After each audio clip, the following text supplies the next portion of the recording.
Hello friends, कैसे हो आप सब। आज हम एक्सप्लेन करेंगे एलिस इन बॉर्डरलैंड के सीजन 1 की लास्ट और 8 एपिसोड को। बाकी एपिसोड आप हमारे चैनल पर देख सकते हैं और चैनल को सब्सक्राइब भी जरूर करें। एपिसोड के स्टार्ट में मरने वाली लड़की और उसकी दोस्त को देखते हैं जो विच हंट गेम के शुरू में मर गई थी। वो बॉर्डरलैंड में आने के बाद वीडियो बना रही होती हैं और उन्हें टोक्यो में कोई भी नजर नहीं आता। वो दोनों स्कूल यूनिफॉर्म में होती है। 5 दिनों के बाद वो दोबारा वीडियो बनाती है और बताती हैं कि कोई शख्स उनसे मिला है और वो उनको दोनों को एक जगह पर लेकर गया है और अब वो वहाँ काम करती हैं। इसके बाद हम दोनों को एक अंडरग्राउंड टनल में जाते हुए देखते हैं। प्रेजेंट टाइम में हमें आवाज़ आती है कि 15 मिनट रह गए हैं गेम खत्म होने में। अग्नि ने कुछ लोगों को लॉबी में पकड़ा होता है और कहता है इन सबको मार दो। वहाँ आरिसू आता है और कहता है बस करो। जेसिया ऊपर फ्लोर से ये सब कुछ देख रहा होता है। अरिसू कहता है कि मुझे तुम लोगों ने सारा टाइम बांध के रखा था तो जाहिर है मैं विच नहीं हो सकता। अरिसू अग्नि को देखकर कहता है अगर तुम विच नहीं हो तो मेरी मदद करो, हम मिलकर उसे ढूंढेंगे। अग्नि अरिसू को मार कर नीचे गिरा देता है और उसागी कहती है तुम ये सब क्यों कर रहे हो, तुम ही तो विच नहीं हो। लेकिन अग्नि अरिसू को और भी मारता है। सब लोग अग्नि को देखते हैं और पूछते हैं कि कहीं तुम तो विच नहीं। तो अग्नि कहता है हाँ मैं ही विच हूँ। सब मिलिटेंट अपनी पिस्टल अग्नि की तरफ कर देते हैं और अग्नि उनके सामने आकर खड़ा हो जाता है और कहता है कि मुझे गोली मार दो। लेकिन उसी टाइम आरिसू आवाज लगाता है कि अग्नि विच नहीं है, ये गेम 10 ऑफ हार्ट है और हार्ट आपकी फीलिंग के साथ खेलता है। अग्नि को मारकर तुम लोग ये गेम नहीं जीत सकते। अरिसू कहता है कि तुम विच क्यों बनना चाह रहे हो, मुझे पता है क्योंकि तुमने हेक्टर को मारा है। मैंने भी जब तुम्हारी आंखें देखी तो मैं समझ गया था उनमें उम्मीद खत्म हो गई है। मेरी हालत भी उस दिन ऐसी ही थी जब मैंने अपने दोस्तों को मारा। अरिसू कहता है कि मैं जब से बीच पर आया हूँ तुम्हारे पास ताकत हमेशा से थी, तुम किसी भी वक्त यहाँ पर कब्जा कर सकते थे, लेकिन अभी ही क्यों किया? क्योंकि तुम और हेक्टर दुश्मन नहीं थे, बस तुम निरागी जैसे लोगों को कंट्रोल कर रहे थे। अरिसू अग्नि से पूछता है कि हेक्टर तुम्हारा बेस्ट फ्रेंड था तो तुमने उसे क्यों मारा, माफ क्यों नहीं किया? तो अग्नि को फ्लैशबैक आता है कि जब वो और हेक्टर इस दुनिया में आए थे तो हेक्टर का ड्रीम बीच बनाना था। अग्नि हेक्टर से कहता है कि इस दुनिया में ये मुमकिन नहीं है। तो वो जवाब देता है हम दोनों मिलकर बनाएंगे। हेक्टर ने असल दुनिया में वापस जाने के लिए कहानी बनाई थी। हेक्टर ने कुछ लोगों को मार दिया था जिन्होंने अपने कार्ड छुपाए थे। हेक्टर गद्दारी की सजा मौत का रूल बनाना चाहता था। अग्नि फिर अरिसू को मारना शुरू कर देता है और सब उसे रोकते हैं।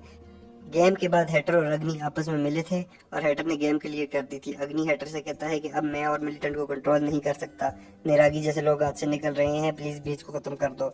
हेक्टर अग्नि से कहता है कि तुम तो मेरे साथ गद्दारी कर रहे हो। अग्नि कहता है कि मेरे दोस्त मेरे लिए काफी थे लेकिन अब कुछ भी नहीं रहा। हेक्टर कहता है कि एक बादशाह को मुश्किल फैसले करने ही पड़ते हैं, वो अपनी बंदूक अग्नि के सर पर रख देता है लेकिन अग्नि उससे बचकर हेक्टर को ही मार देता है। अरिसू अग्नि से कहता है कि मैं तुम्हारा दर्द समझ सकता हूँ, मैंने भी अपने दोस्तों को कत्ल किया है। तुम अपने दोस्त के दुख में सारे बीच को मारना चाहते हो, ऐसा मत करो। गेम मास्टर यही चाहता है, वो तुम्हारी फीलिंग के साथ खेल रहा है। अग्नि अरिसू को पीछे फेंक देता है तो सागी कहती है कि विच है कौन? तो अरिसू जवाब देता है मुझे पता है। गेम मास्टर हार्ट की गेम में सबको बेवकूफ़ बनाता है। हार्ट की गेम में हमेशा एक सोल्यूशन होता है जहाँ कोई भी न मरे। अरिसू उठता है और कहता है कि विच वही लड़की खुद है जिसने खुद को मारा है। उसकी दोस्त ये सुनकर परेशान हो जाती है। अग्नि उठकर दोबारा अरिसू को मारता है और कहता है मैं ही विच हूँ और सबको मारना शुरू हो जाता है। अग्नि रोने लगता है और उसे याद आता है जब उसने हेक्टर की पिस्टल को देखा था तो उसमें गोली नहीं थी, वो सिर्फ अग्नि को डरा रहा था। अग्नि सबको मारता है और कहता है कि बीच ने मेरे दोस्त को पागल कर दिया था। उस लड़की की दोस्त अरिसू को कहती है कि मुझे पता है अग्नि को कैसे रोकना है और वो रुके तो इस लाश को आग में जल्दी फेंक देना। वो लड़की दरमियान में जाती है और सबसे कहती है कि मेरी बात सुनो, मैं इस गेम की डीलर हूँ। उसी टाइम उसके सर पर लेजर गिरती है और वो मर जाती है। सब परेशान होकर उधर देखने लग जाते हैं। आन उस टाइम उधर आती है और कहती है फिंगरप्रिंट रिवर्स था, मतलब उस लड़की ने खुदकुशी की है। एक आदमी कहता है कि वो लड़की डीलर थी, मतलब इन दोनों लड़कियों ने हमारे साथ ये सारी गेम खेली है। सागी कहती है ये दोनों भी किसी के कंट्रोल में होंगी। अरिशु अग्नि से कहता है कि प्लीज रुक जाओ और मासूम लोगों को ना मारो, हम सब जिंदा हैं और हमें जिंदा रहने दो, हमारी जिंदगी की कीमत इतनी कम न लगाओ। उस टाइम तक पूरे बीच की बिल्डिंग में आग लग गई होती है। वहाँ निरागी आ जाता है और लोगों पर गोलियां मारता है। उसागी और आरिशु उसे रोकने लगते हैं लेकिन उन दोनों को नीचे गिरा देता है और जैसे ही उन्हें मारने लगता है तो अग्नि आगे आ जाता है। उसके बाजू पर एक गोली लगती है लेकिन वो निरागी को उठाकर बिल्डिंग के अंदर ले जाता है और हमें से फायरिंग की आवाज़ सुनाई देती है। सब लोग जल्दी से उस लड़की की लाश को उठाते हैं और आग में फेंक देते हैं। सबके पास लिखा आता है congratulation, game clear. Last boss building में सोच रहा होता है कि ऐसी दुनिया में कोई जगह है ही नहीं जहाँ हर कोई महफूज हो। वो खुश होता है कि वो यहाँ आया था और अब वो आज़ाद है। सब लोग दूर से बीच को देखते हैं और कहते हैं ये सब खत्म हो गया और हमारे दोस्त चले गए।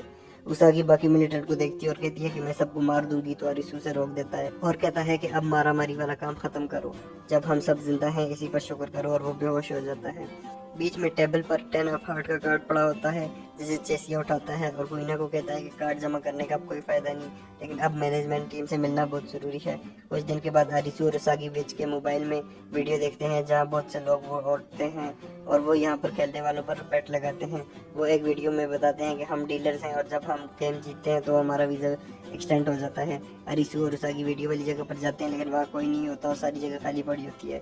अंदर जितने भी लोग होते हैं उन सबके सर पे लेजर लगा होता है और वो मर गए होते हैं। वहाँ चेसिया और क्वीना भी आ जाते हैं। अरिसू कहता है कि तुम इस जगह का कैसे पता लगा, तो चेसिया कहता है टैग गेम में मुझे एक टाइगर की जेब से नक्शा मिला था और उसी से मैं यहाँ पहुँचा हूँ। लेकिन यहाँ आकर एक बात पता चली है कि ये गेम मास्टर नहीं है, सिर्फ डीलर्स थे और हमारे जीतने पर ये सब मारे गए हैं। उसागी कहती है कि कौन हो सकते हैं इन सब के ऊपर, तो चेसिया कहता है क्या पता एलियंस हो या खुदा खुद हो। उस टाइम वहाँ स्क्रीन ऑन हो जाती है और स्पेशल ब्रॉडकास्ट होती है। मीरा स्क्रीन पर होती है और कहती है तुम सबने नंबर कार्ड्स क्लियर कर दिए हैं और डीलर्स को हरा दिया है, इसलिए कांग्रेचुलेशन। अब तोहफे के तौर पर हम तुम लोगों के लिए न्यू गेम्स लेकर आए हैं, फेस कार्ड वाली गेम। अब तुम लोग डायरेक्ट हमारा मुकाबला करोगे, कल से न्यू गेम स्टार्ट होंगी, गुड लक। पूरे बॉर्डरलैंड पे आतिशबाजी होती है और हवा में बहुत से ब्लिप अपीयर होते हैं जिन पर फेस कार्ड बने होते हैं और आरिसू कहता है हमें हमारे जवाब वहीं पर मिलेंगे। और इसके साथ ही सीजन 1 खत्म हो जाता है। एलिस इन बॉर्डरलैंड का सीजन आपको कैसा लगा हमें ज़रूर बताएं, और अगर आपको इस तरह की माइंड पजल वाली सीरीज देखनी है तो इसके बारे में भी हमें कमेंट कर दें। वीडियो को लाइक ज़रूर करें। Thanks for watching, please subscribe.